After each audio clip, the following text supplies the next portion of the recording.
नमस्कार दोस्तों, BR07 channel में आप सभी का स्वागत है।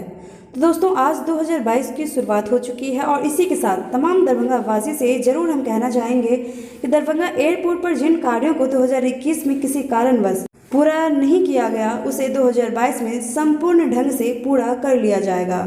और इसी कड़ी में हम बात करने वाले हैं कि दरभंगा एयरपोर्ट पर किन कार्यों को अधूरा छोड़ दिया गया और किन कार्यों के होने से मिथिला वासियों को लाभ हो सकता था। लगातार 2021 में तीसरी एयरलाइंस कंपनी की दरभंगा में आगमन की चर्चा लगातार बनी रही, जो कि गो एयर की कंपनी थी। लगातार चर्चा में रही गो एयर के बारे में जो भी कहा जा रहा था, बहुत ही जल्द गो एयर दरभंगा एयरपोर्ट पर से अपनी सेवा दे सकती है, जो कि यह कार्य 2021 में अधूरा रह गया। लेकिन 2022 में नई उम्मीद के साथ गो एयर दरभंगा एयरपोर्ट पर सेवा दे सकता है और ये तमाम मिथिला वासियों की उम्मीदें हैं। कई कड़ी में एक और एयरलाइंस कंपनी सबसे ज़्यादा चर्चित रही और खुद ही मिथिला वासियों एवं अधिक यात्री चाहते हैं कि दरभंगा एयरपोर्ट से एयर इंडिया अपनी सेवा दे।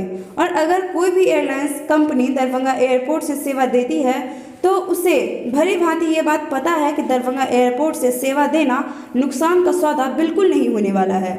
तो दोस्तों, यहाँ पे देखने वाली बात यह होगी कि 2022 में मिथिला वासियों एवं यात्रियों के लिए क्या खुशखबरी लेकर आती है और 2022 में दरभंगा एयरपोर्ट पर क्या सब विकास हो पाता है।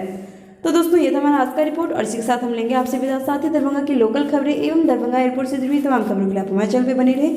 फिर मिलते हैं नेक्स्ट वीडियो में एक नए अपडेट के साथ। तब तक के लिए आप हमारे चैनल पर बने रहें। शुक्रिया। इसके साथ ही आप तमाम दरभंगा वासियों को हमारे तरफ से हैप्पी न्यू ईयर